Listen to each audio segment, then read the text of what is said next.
guys know the drill. I got to take a couple of minutes and share the show. Hopefully I will be back in the studio. I don't know when. Been trying to do this for a while now. Get back in that studio, and it's starting to get a little bit of a pain in the arse.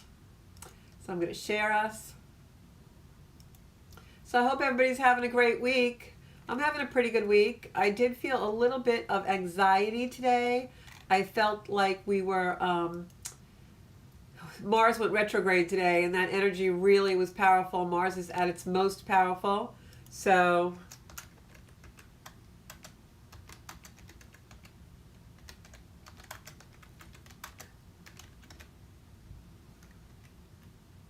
it's very hard to type when you're online, when you're on the camera. Give me 1 minute, guys. I'll be right with you. Oh, I can't wait to be back in the studio.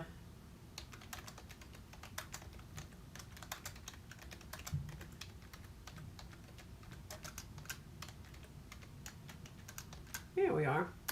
Okay. That's one down. Got one more to go, and then I'm going to be right back with you.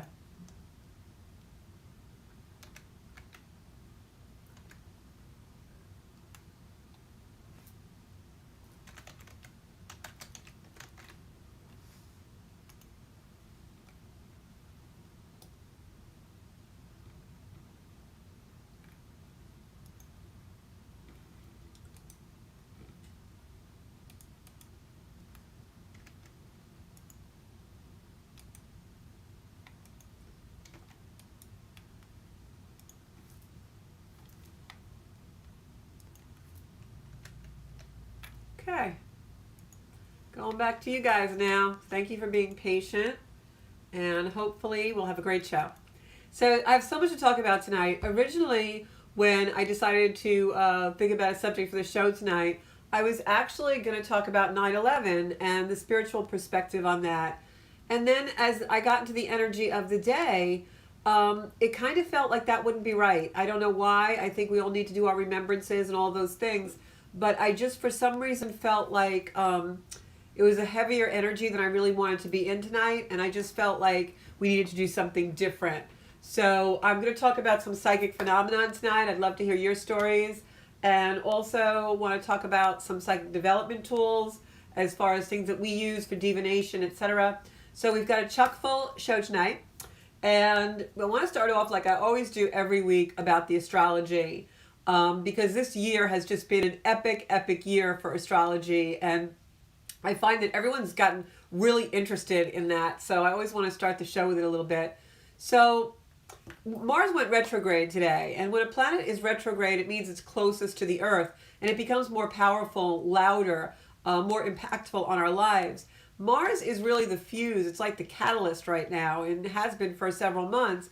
Because it's been in Aries a really long time, and Aries is a very powerful fire-like sign. So Mars in Aries is like lighting a fuse, and it's a catalyst for a lot of things, both globally and in our personal lives. So now that Mars has started its retrograde, where it will be in retrograde until November 13th, so it's a very long retrograde, and it's very powerful at that time. So a lot of us are going to feel some anxiety, a little bit more aggression. But the best use of this energy is really, really to make sure that we use it for assertion. And the difference between the Mars energy right now and Mars energy when, as the year progresses, is we are going to see, I think, for a lot of people, things heating up. We have these forest fires on the West Coast right now that are absolutely epic. And that's a really good indication of Mars being in Aries, a retrograde for such a long time, and been in Aries for a long time already. It's been in Aries, I think, since June. Unheard of for a planet to stay in that, for Mars to stay in a sign that long. And so the heat's been building and building. But the way it's going to change now till the end of the year for us is, if you're in a higher octave, Mars is going to start to give you the assertion you need to start putting things in perspective and in line, to start to really do some of the things in your life that are valuable to you. This year has been a year of great challenge for all of us in doing without things we value, learning what we value and don't value. The best way for us to learn that is actually to have something taken away from us, or have to be uncomfortable for a little while. So that discomfort is what's driving us to our purpose. That discomfort is what's driving us to really see things more clearly and more valuably. So what I really would love to see all of us really try to accomplish and really put our minds to in this atmosphere is ask yourself, when you're engaging with the other, with others, with the other in your life, ask yourself what's really valuable to you in your conversations, in your choices, in your actions, in your thoughts, even in the conversations you have with yourself. I saw a really cute meme today on Facebook that said, you've already tried criticizing yourself and that hasn't worked, so how about if you try praising yourself for a change? And I just thought that was really cute because it was kind of tongue-in-cheek, but it's really true, right? Especially with the sun in Virgo, we're in this hypercritical energy.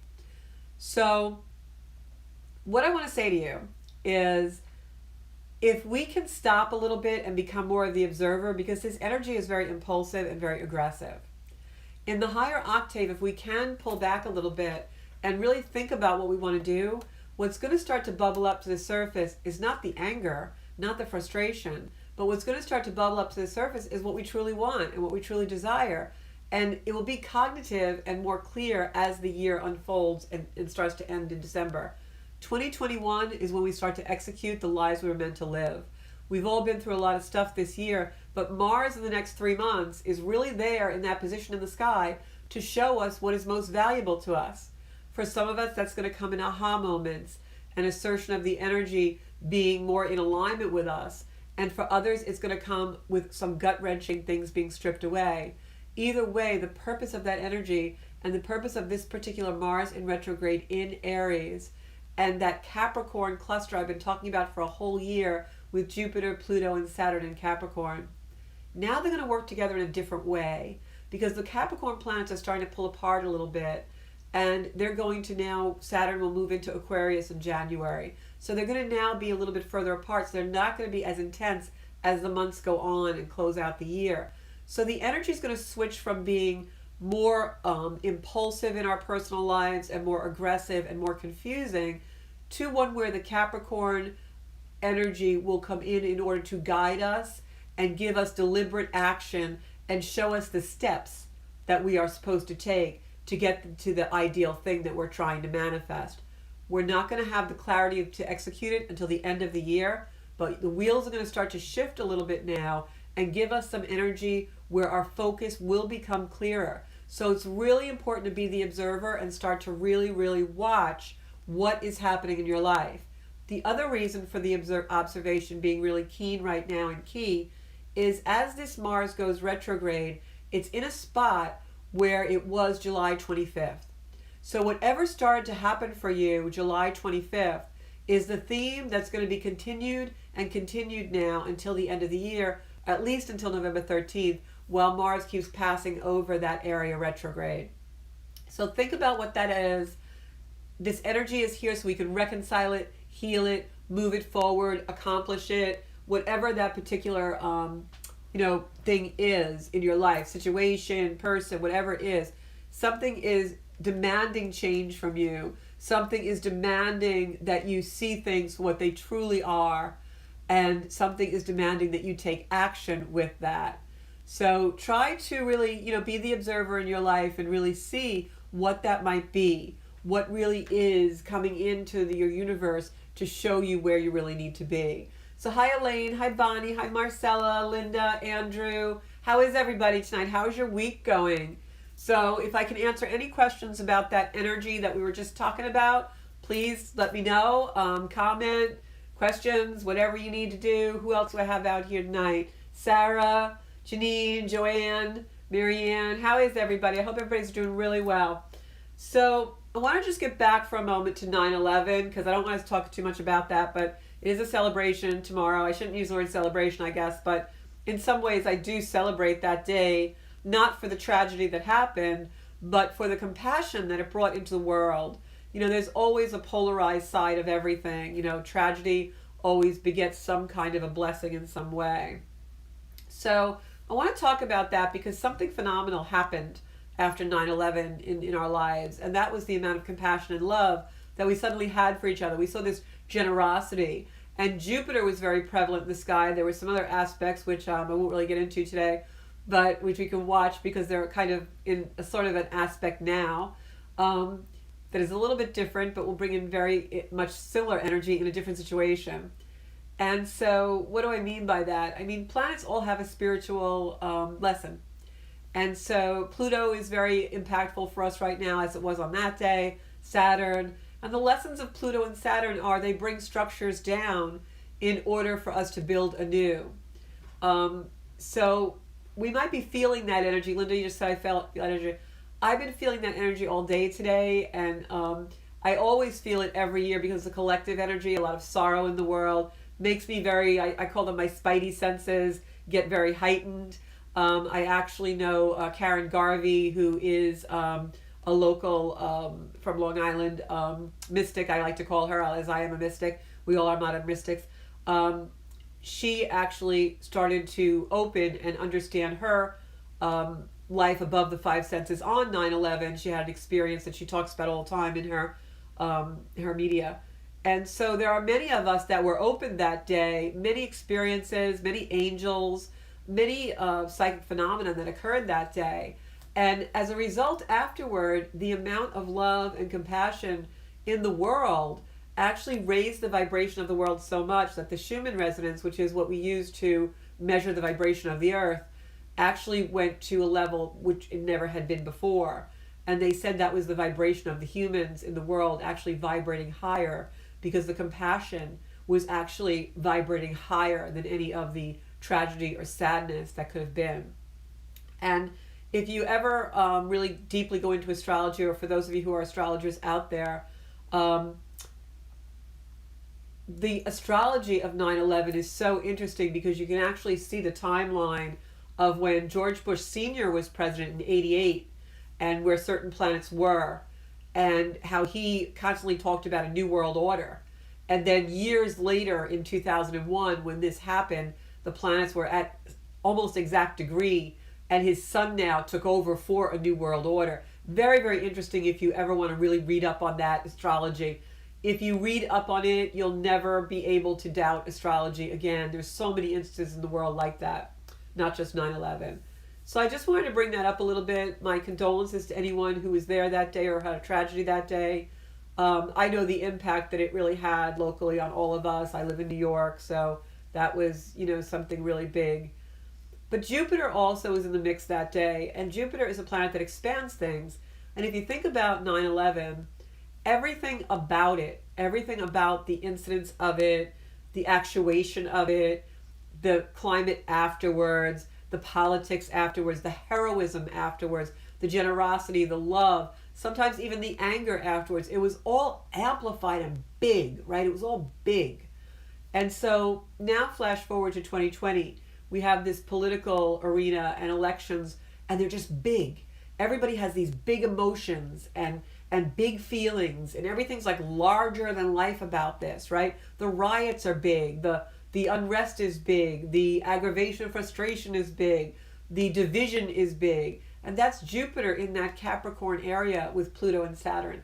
It's amplifying everything. So how do we use this for our best and highest good? We allow Jupiter to come in and amplify the assertion. We allow Jupiter to come in and amplify our belief and connection in something more powerful than ourselves. I am a very strong person, and I have opinions like everyone else. But I'm going to be really honest. Whether I'm a Republican or a Democrat, whether I'm black or white, whether I'm poor or rich, whether I'm sick or healthy, whatever I am, please look at me as a soul, not any of those things.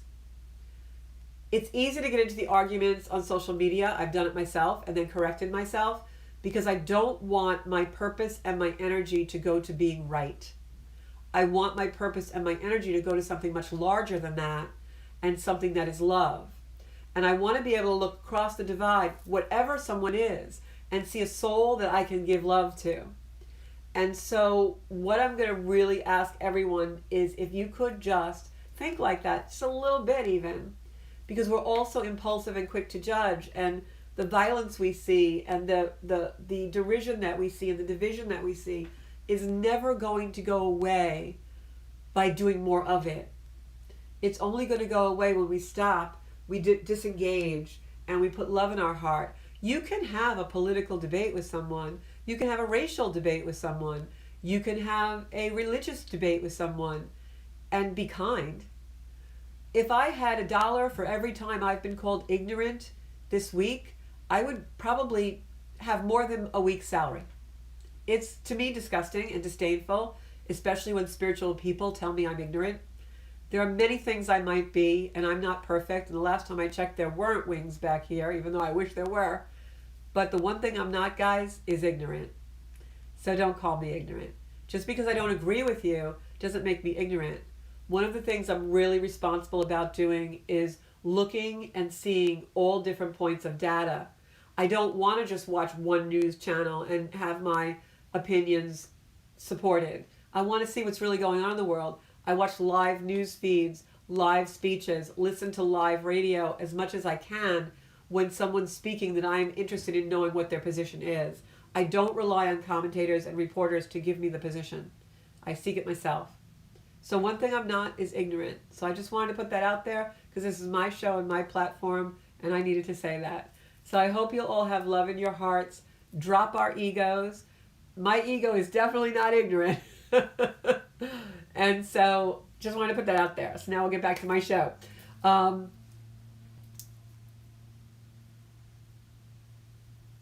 believe the vibration right now, and I hate to put this out there because I'm going to cry, and I know you feel it too, Elaine. That's why but I have to be very responsible when I put over the airwaves. But I think we all need to be careful. Not careful that we're living in fear, but I think we need to have, what one person, a very dear friend of mine once told me was situational awareness. I think the world right now has a lot of really bad things in it. And I'm a really positive person, and I will say that a lot of people say they don't believe in evil, they don't believe in bad things, but they are out there, and we need to be aware. Not aware for fear, but aware that they are there. And the one thing that bad things want to do is attack light. So we all have to stay together and be that light, because the more powerful we are, the less we would be able to have our light dimmed. And so the vibration to me right now, it does feel a little bit precarious. It feels a little bit threatening, but I don't allow that in. I stay strong in my person and stay strong in my light, stay strong in my connection to a higher power. But the vibration right now, I will say, it's definitely, there's a lot of light workers out there. There's a lot of compassion out there. You can feel it if you tap into it. But when I go out into the general public, I do protection, and I've never done that before. And I do it now because I feel that there's a lot of really misguided people in the world, and I feel that there are forces underneath the surface that are actually provoking people to do wrong things. And so I think that we're in for some really not nice times. So we have to stay in our own counsel. So that's how I feel the vibration, and I know you feel the same thing, Elaine. And I don't want to say that I feel like something is impending. I can feel that there's something happening. I do feel that. I feel like something is going to happen, but I also am not afraid of it because I feel that it is inevitable, and that whatever is supposed to happen, I trust God to bring us to a higher place. So that's kind of how I feel. I'm sorry if that upsets anyone. I agree, Linda. There's a lot of people out there who just don't love. And that's what really, I guess I'm talking about now when I just say how I feel the energy. I'm trying to be very diplomatic about it. But I have to say that that is my dismay, is that people can really be so lacking the empathy, lacking any kind of compassion. I see some of these things, and some of the young people out there, and I see these videos, and they are attacking. They have no regard for life. And from my point of view, I feel like I'm going to cry, because from my point of view, that is what is so very valuable to us. And without that, we are nothing. So I watched the video of the California wildfires today, and I was crying because I couldn't imagine these poor people. And I saw this one video, everyone was on like a military plane and they were being airlifted out. And I thought to myself, what would that feel like to have to get on a plane with your children and a backpack is all you're going to have of your life? And like, that was really incredible. I feel those things deeply, and I can put myself in the position of those people, and it just makes me want to give something to them, you know. I can't imagine people who watch those things and curse those people, or say they deserved it, or walk up to innocent people who are eating a meal that maybe they've worked hard for and cursing them out. It's so beyond my comprehension of what a human being is. I have a hard time integrating that, and I'm sure many of you do too. But the answer is that we have to stay in the love, we have to stay in light and send it there. Because if we allow that to bring us negativity or darkness, you know, I may allow myself to cry for a moment in sadness and compassion over people, but then I don't allow it to, you know, bring me into a different place, because that would defeat my purpose in life, which is to bring light to the world. So we really have to stay in the light somehow and find those tricks that enable you to do that. But it's very, very sad right now, a lot of sadness in the world, and those of us who are empaths can certainly feel it. But I also think it's very important for us to find other people who understand this thinking, who understand what it is to live Zen Kuda, and allow your light to lead you, allow your soul to be what leads you, and do the work and be responsible enough to find your purpose and find your inner light and be strong enough to feed your own light and put that seed in you. And that's really what a lot of this time is about. You know, it's about going within and finding that seed. So I don't know if there's any comments. I feel like I'm rambling a little bit. But I want to talk about, I lost my monitor. There we go. So enough about what's going on in the world that's bad. There's a lot of good things too, because I do see that when I watch these videos about, you know, the forest fires or anything else, I do see that people are all pitching in and rescuing. And when I watch those videos and I see like the firemen in California, I think, my God, they've got to be some of the most brave people in the world to be able to do that. You know, there was this one video, they were driving through the road and there's fire on both sides, and I'm thinking they must feel the heat, and I don't think I'd be that brave, I have to say. I don't think I have that kind of bravery. I have valor and courage for other things, but I don't think I have that kind of valor. And the same way that the guys who went into the towers when they were coming down had that beautiful valor, and we need to celebrate that. So tomorrow, when we think of 9/11, let's not think about the tragedy as much. We honor that, of course, but we have to think about what came from that and the energy of the world and the compassion, and send that out so that we have more of it now, and how it has elevated so many people spiritually after that experience as well. So I wanted to talk about some psychic phenomenon tonight, and it kind of ties in a little bit with this time of year, because I believe when we have a lot of compassion in the world, it raises the vibration and it makes the veil to the other worlds thinner. I also believe that when we have a lot of negative in the world and people who are in sorrow, it also opens the veil, because I believe that when people need compassion, need love, I do believe that there are powers in this world and off planet that come to us. So I'm going to just read a couple of comments, otherwise I forget, and there's so many of them. I'm trying, but it's so difficult. Yeah, that's the thing that really bugs me too, Elaine, is the young people. I feel like, why have we not given them better enlightenment and insight? And yet I see so many young people who are so beautifully well-rounded and understand that beautiful lesson of compassion and suffering in the world. Joanne, I have to say that I'm so proud of my son William. He started high school Tuesday the 9th grade and has never been there to school. I was so nervous for him and how he will know where classes are. Freaking all day. And let's all give William a shout out. William has ADHD. He had his first day of school today, and his school isn't challenging enough under those circumstances. We all know it's really is challenged with a global pandemic. So that is beautiful news, Joanne. That is beautiful news. You've been getting some good news a lot lately, I think. So that's great. That is great. See, that's a good story. We need more of those. Yeah, thank God we have these heroes because they are really something special, I'll tell you.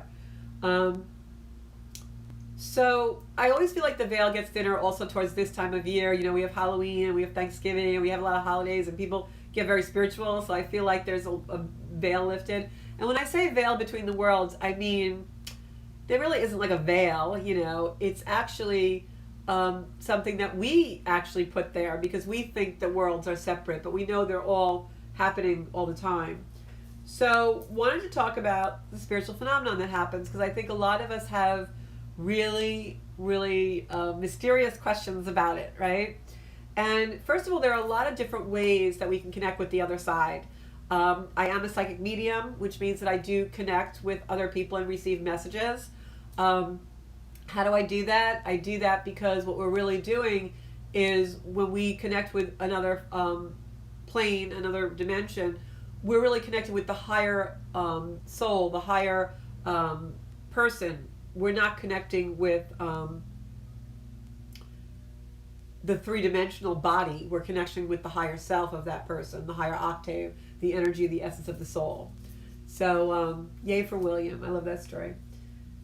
So that's how when you do psychic work and you get messages, you can receive them because you open yourself to other realms. Now, not every realm is a good realm. You know, like I know a lot of people who work off planet with energies of aliens and other planets, and not all alien energy is good energy, right? So we have to make sure that we're staying in the love and the octave of love when we go on the other side.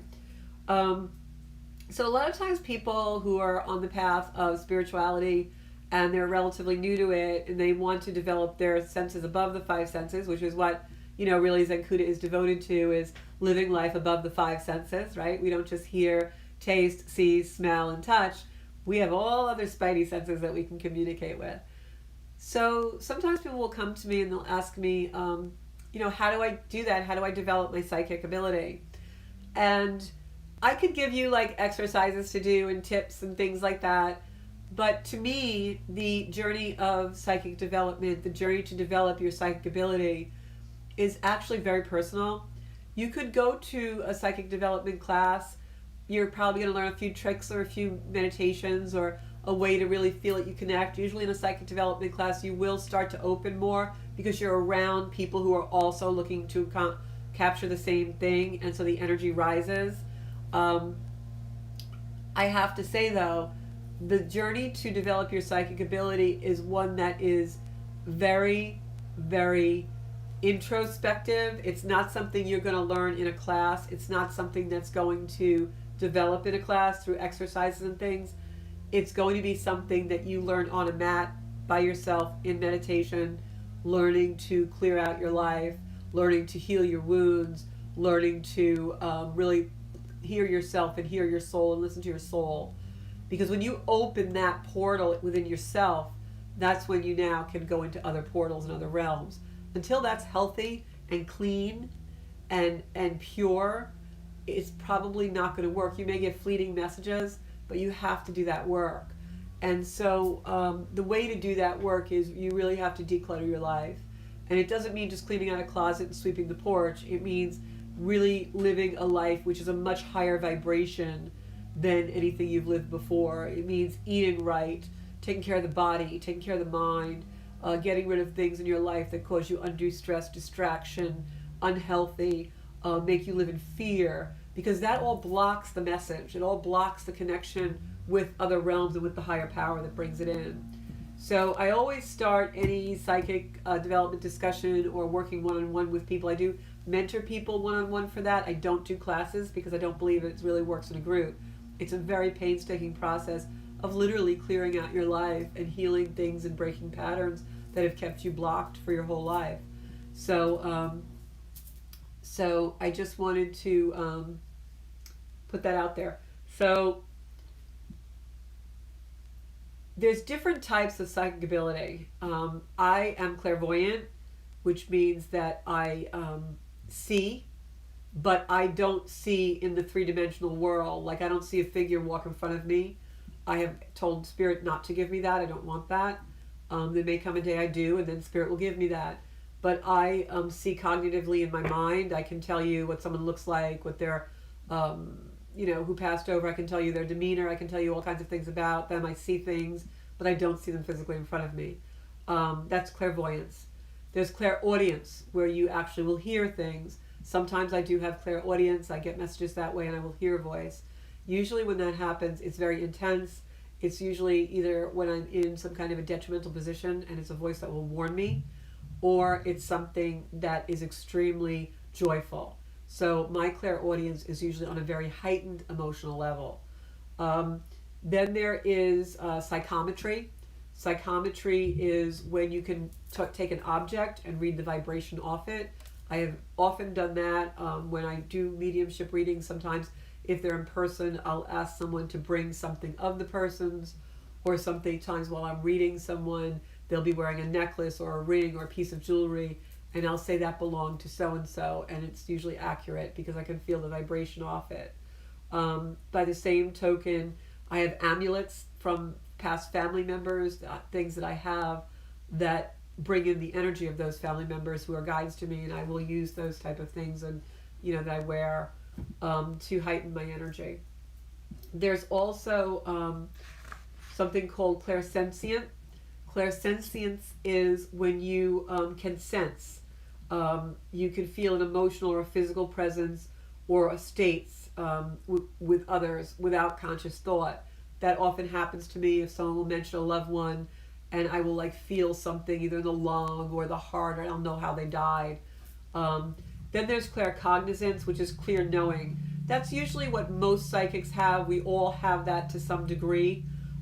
Usually claircognizance, clear knowing, usually comes, especially when you're on the first part of your journey. That was the first way I started to read and started to understand. I would just be, having someone in front of me or doing cards or whatever at the time I was using, and I would just it would just come in my head and I would know it. I don't even know where it came from, but I know it. That's claircognizance. Other people use other types of tools in order to open them more. For a very long time, I used cards, and I still do use cards if people request it. I do cards sometimes for myself. I use Elaine for cards because it's very hard for all of us to read ourselves because the ego gets in the way. Elaine is a magnificent card reader, her partner Lynn. So the cards, all those things to me, I'm sure Elaine could read me without cards, but that's her divination tool. Crystals, sometimes we all use crystals for divination tools. I've had certain crystals that I'm very connected with, and I'll pick them up and I'll be able to immediately know something. Psychometry is the one that I just talked about with being attached to an object. Precognition. I don't really have this where I have a vision or anything. I just get a feeling. Precognition is like a psychic who will tell you there's going to be a plane crash, and then it happens. Or there's going to be a train wreck, and then it happens. That's precognition, I've had maybe one or two incidences where, I've said to someone, listen, I really don't want you to go and do that, and then something has happened. But I never get a vision or any intensity. It's just a feeling, generalness. So I can't say that I really do have ESP as far as precognition goes. My psychic ability is more of a reading type of thing, more of a connection with the other side, past, present, some future, but I don't predict events, I guess we could say. Sometimes I know things are going to happen, but I don't know how. And then there's telekinesis. Telekinesis is, if you know Uri Geller, or one of the great telekinesis people who used to bend a spoon with his mind or move an object with his mind. And this is a true phenomenon. You can do it. It's mind moving the energy. And then, of course, there's telepathy. And telepathy, I believe we all have. To me, all of the devices that we use actually enhance our telepathy, because we have learned to communicate with no words. We text, we post, we type. And so I think that enhances telepathy in some ways. If you don't believe in telepathy, watch your animals. Dogs talk to each other without sound. That's telepathy. Dolphins, telepathic. Whales, telepathic. There is a thing as telepathy. It's real. We all have it. I could probably be thinking of something right now, and some of you who are on the feed that I have a connection with maybe Elaine or one of the other people on the feed, you'll know what I'm thinking, you know. Remote viewing, I recently did a whole workshop on that with someone, where there actually were remote viewers who were hired by the CIA for many, many years. The CIA had a remote viewing program where they had certain people. Uri Geller was one of them. Who is the guy? Ingo Swann was another very famous one. And they actually had worked for the CIA, and they would put them in a room and give them a word or a coordinate, and they would be able to tell the CIA exactly what was there in Russia or Afghanistan or wherever. Jimmy Carter very famously, in one of his commencement speeches, spoke about the program and said that they actually found a downed fighter because of the psychics the CIA used. Apparently, after he said that, the program was abandoned because they didn't want the public to know about it. So there you go. Thanks, Jimmy. So yeah, thanks for that, Elaine, because that is really interesting. There's also a lot of things that we use that are divination tools besides things like cards and crystals. There's something called runes, which are, they look like symbols on little almost dominoes, and runes can be thrown or positioned, and they actually tell the future or are read, like similar to cards. Automatic writing. I have always automatic written, even before I really opened myself to all the other modalities that I use. Automatic writing is probably one of my primary sources of prediction, of channeling. I think that's true for a lot of people who are really connected and spend time in their spiritual rituals and practices. For me, I believe that that's the reason why automatic writing is so prominent for me, is because I'm a writer. And so that's the way that Spirit's going to communicate with me. So if you're looking to develop your psychic ability, whatever is important to you is probably how it's going to come through. For instance, I dated an engineer for a while, and he was very spiritual, and he would feel the vibration of the universe, and messages would come to him in actual vibration, and because he was an engineer. I had someone else who was a client who was a math teacher, and she would get numbers. So whatever really resonates with you is how they're going to communicate with you. If you love animals, you might find yourself having animal guides and animal spirit animals or omens happening with animals. Whatever resonates with you is how your ability is going to, in the beginning, come through for you.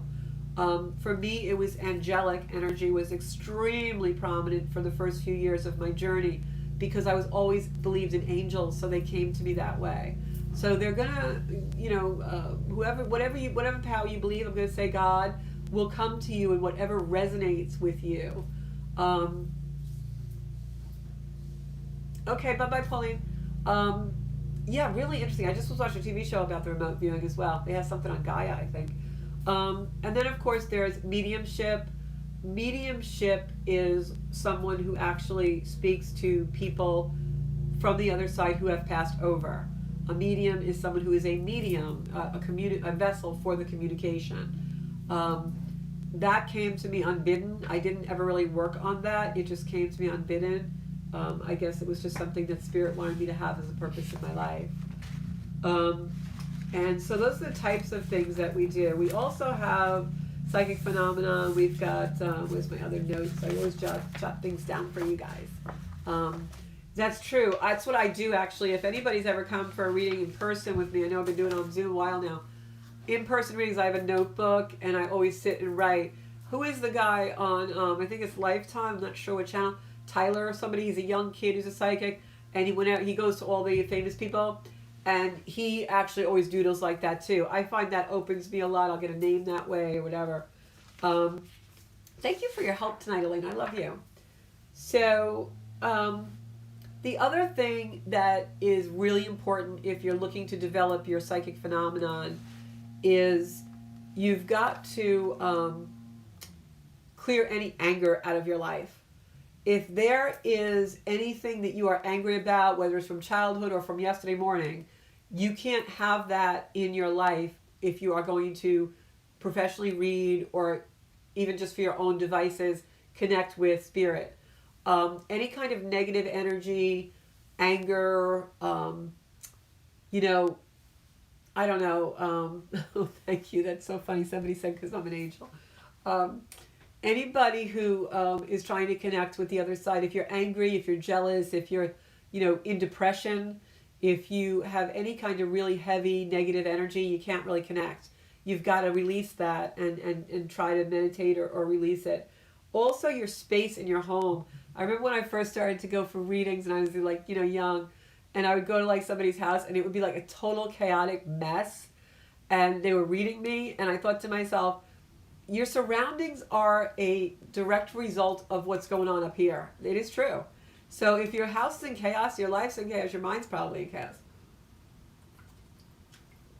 So your ability, I don't mean that with judgment, I mean that seriously. Hey, I love everybody. I don't care if your house is a mess. But if you're looking to psychically connect, you have to have a very pristine environment or some place that is, a room in the house, a corner, something where it's orderly and you are going in. Because if you're in like this, you're not going to connect. You're not going to get clear messages. Tyler Henry, that's the guy online. Yeah, he's a cute kid. I don't know if his show's still on. I could see that for you, Linda, because I think you have Gemini energy. If I'm not, I don't know how I remember these things. I think you're a Libra with Gemini energy. I'm not sure, but if you have if you're the type of person that has energy that like sometimes I'm all over the place a little bit. Not because that's my nature, but because I have a lot going on in my life. I work a full-time job. I run Zenkuda. I do all these things. So I'm always like a little bouncy, kind of Tigger-like. So for me, I always take a few minutes, even if I'm doing a training class at work or going into a task at work, I try to take a few moments to bring my energy down to be fully present. And you have to do that before you try to connect, before you do a reading, before you do anything. Yeah, when you're sick as well, if you're not feeling good, I always cancel appointments and reschedule if I'm not feeling good. If I have a migraine or if I'm sick to my stomach or if I just feel off, if I haven't slept the night before, a lot of times I will cancel an appointment because I want to bring the best to my client.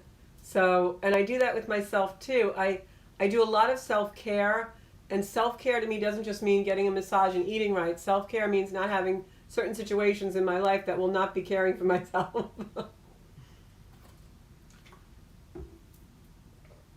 Yeah, so like Linda, that's good that you do that because the doodling actually gets you out of your head. It channels the energy from the mind to the physical hand, and then that will bring in subconscious stuff. Triple Gemini, I thought so. I don't know why I remembered that. It's so weird, but I just remember people's charts. Like I have so many charts in my head. I'm like, how do I remember these charts? But I guess Spirit wants me to. So there's other devices too that we can use for divination that a lot of times people don't always think about. But there's so many things out there now. Oracle cards, tarot cards. Someone the other day was talking about numbers, and that they actually use numbers as a divination tool. I know Lois Martin is an amazing numerologist. She was on my show when I was in the studio. And she had some really great ways that she actually does your life path number and all your numbers. So she uses that. And angels also. There are some people who use their guides as divinations. Sometimes I do that. I have rituals that I do beforehand. So if you're thinking about, you want to get a message or something, sometimes it's really good to call in, Archangel Michael or whatever archangel resonates with you. It's really good to call in the energy of something that brings you clarity or brings you happiness, because that will raise the vibration, and that's also how we connect. The higher the vibration, the easier it is to talk to the other side. So I think that it's really important for us to make sure that we're clear, not in a state where we're confused, we're relying on something that's not really that's not really clear. It's confusing. If we're relying on energy to get us through, we're bargaining, or we're trying to put ourselves in a position where we are so hopeful that we have to get a message about something because we're really going to live our life through it. That usually doesn't work. You want to be a little bit more low-key than that. You want to make sure that you put a request in, or just ask Spirit to guide you to your highest good and be more all-encompassing of it.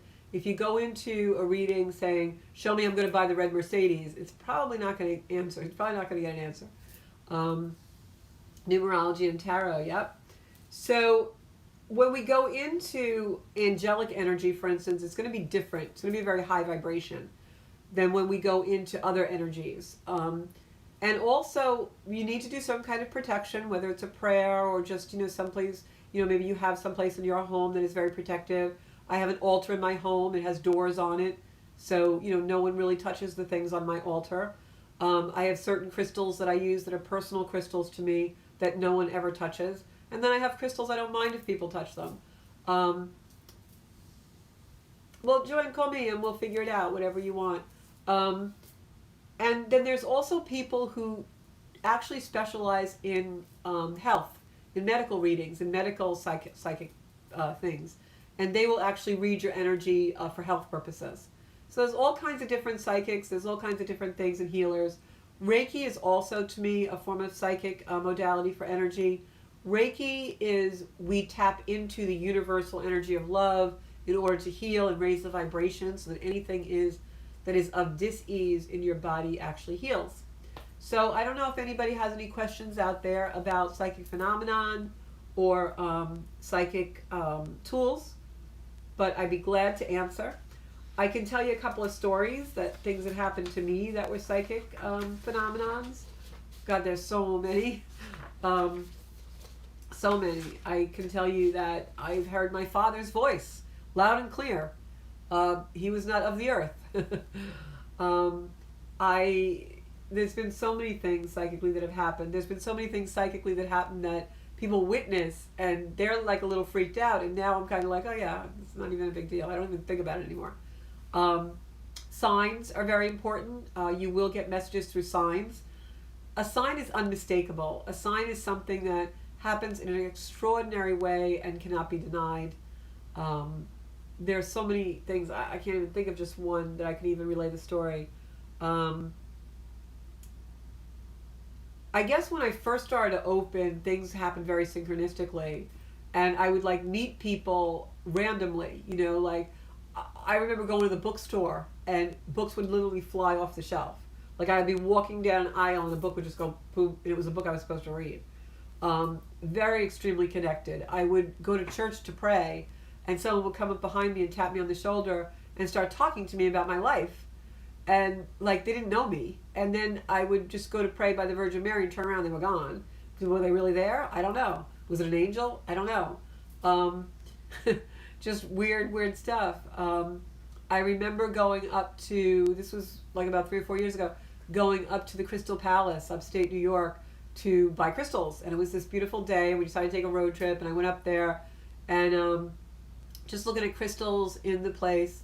And at the time, this was about 4 years ago, 3 or 4 years ago, and at the time, I was a little bit ambivalent about if I really wanted to do readings, if I really wanted to pursue, my psychic life.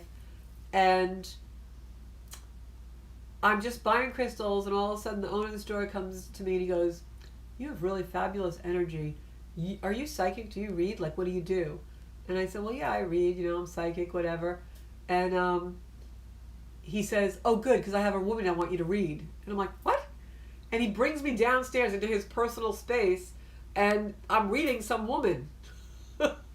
And the reading, her mother comes through, and she's crying. And I'm like, I drove 2.5 hours to this random place to buy crystals. And here I'm sitting here giving a reading for this random woman. And afterwards, she gave me this beautiful rose hearts quartz, which I have on my angel statue inside. And it was confirmation from the universe that they wanted me to read. Why God had to have me drive 2.5, 3 hours to find this out, I don't know. But that's just the way it unfolded. And I remember my friend who was with me at the time was sitting outside on the bench, and I came out an hour and a half later, and he's like, "What happened?" And I said, "They wanted me to do a reading." And he's like, "I'm not surprised." And so it's just weird stuff that happens. You can't even, someday I'll put it all in a book. But, okay, I will read you July 14th, Rosemary. I have to see what date that is if I have an opening. So I will PM you afterwards, Rosemary Gridley. And then there are other stories about real psychic phenomena where just things happen that, couldn't possibly be, which are very personal to me. But, yeah, it scares you at first. I remember the first time I heard my dad's voice, I was lying in bed trying to take a nap, and I couldn't. I was in a very, it was a very tragic period of my life. Things were happening. This was about 11 years ago. And my father had died the year before. And I remember I got up and I was like washing dishes. And all of a sudden I heard his voice in the room with me. And he said something really, really personal. And it was like, oh my God, I'm cracking up. This can't be happening. And it was true. It was him. He broke the barrier because he wanted to protect his daughter. And so things like that happen all the time. My mother is very prominent in my life always, and I see messages from her all the time. So it's real, and they can break that barrier from the other side. And this is what I always say, and I know my clock is ticking and the broadcast is going to end soon. I always say, if you have someone that loved you in this lifetime, and now they're in paradise, which we can't even imagine. It's more beautiful. I mean, music there. Can you imagine the most beautiful piece of music you've ever heard on earth? Can you imagine what it's like in heaven, the music? It must be like indescribable. Colors. The most beautiful sunset you've ever seen on earth. 1,000 times more beautiful on the other side, right? So if someone loved you with all their heart and soul in this earth plane, and now they're in paradise loving you, do you know how powerful that must be? That's like more love than you can even imagine. It's the most love you could ever even think about imagining. So why wouldn't they be able to talk to you? Why wouldn't they want to reach you? Why wouldn't they be able to bring a message through someone like me or someone else? Of course they can. That love is the most powerful thing in the world, and they want to touch you, they want to reach you, they want you to know that love is still alive. So that's really what it's about when we do psychic readings. It's really, that's what we're doing. And we become a vessel. And that's why it's so important to clean out your life, clean out your body, clean out the space around you. You are a tube of light. You are a vessel for that message, that psychic phenomenon, the messages for yourself. Even when I read a chart, I'm reading it psychically. So if I'm cluttered up, it doesn't come through. It's like a radio antenna that's all rusty and falling apart. So I have to keep it clear and healthy and strong. And that means getting sleep, eating right, not having drama in my life, not having anything that's clogging up the channel. So, oh, that's so sweet. I love that, Elaine. Isn't it wonderful when you can feel them? My dad is always around. My mom's around. I remember when I was going through a really very bad time in my life, and I was so sad, and I remember sitting on the edge of my bed and just crying, and all of a sudden I felt both my parents come in and hug me, and it was the most fabulous feeling. It gave me so much hope in my life that there were other things coming for me, and so it was really beautiful. So I'm sure all of you out there have had experiences like that, and it's just such a beautiful, beautiful thing when love can come through from the other side. So when you think of psychic phenomenon, don't think of it as something that's scary or frightening or threatening. Think of it as something that is meant to bring us even more love than we have in our life. And by the same token, when we come back into the three-dimensional world, and the discussion we had earlier on the broadcast about the way the world is right now and all the emotions and all the impulsivity and the recklessness that's going on, remember to find a way to bring more love into your life so that you can put that out there. All right? And I love each and every one of you. Thank you so much. Joanne's son, great job today. Rosemary, PM me so I have your info and we'll get started on that. Aaron, I know I'm reading you on Saturday. Who else is out here? David, how are you doing? I hope you're having a better week. Linda, I love you. I hope I get to see you guys soon. Elaine, Tom, hello. Great crowd tonight. You guys are so great. I can't wait to be back in the studio so I have my live callers again. What's the difference between spirit and soul? Okay, soul is our essence. It is something that carries into that we carry through lifetime. Soul is the essence. That is how I communicate with other people. We're talking to the soul because the soul never dies. Spirit is what we bring in. Our spirit in this lifetime is our life force, our passion, our connection to joy, to high vibration is our spirit. So that's the difference. Spirit is your life force. your spirit may not keep going, but the soul will. When people say I speak to spirit, they really mean the soul. All right. I have one new comment down here. I gotta scroll because they're probably gonna boot me off and I got 3 minutes. Oh, thank you, Marianne. Thank you so much. I try to be truthful. I'm having a little challenges like everybody. You know, I want to see the world in a better place, and I have my opinion about how that's going to happen. And sometimes I feel like people, you know, they keep spreading a story or a quote or, you know, not even just political, and they don't really research, is it true? And I feel like it's almost like that game telephone that we used to play in high school. You know, I feel people suffer from that, and it just makes me a little aggravated because I just want everybody to get along. Get along, right? That's Saturn. Saturn is like the dad who comes home and says, everybody stop the pillow fight. You're not allowed to have fun. So this week, Mars retrograde is going to test us. I'm going to talk on my next broadcast, the 17th of September. Mark your calendars. There's a new moon that day. I'm going to talk on the next broadcast about that. It is the most powerful manifestation day of the decade. So we have to really prepare for that. I'm going to talk about that on another broadcast. I love you all. Thank you so much for tuning in. Your support means wonderful things to me, and it is the energy I source my life from. Thank you so much. I'll talk to you later. Bye-bye.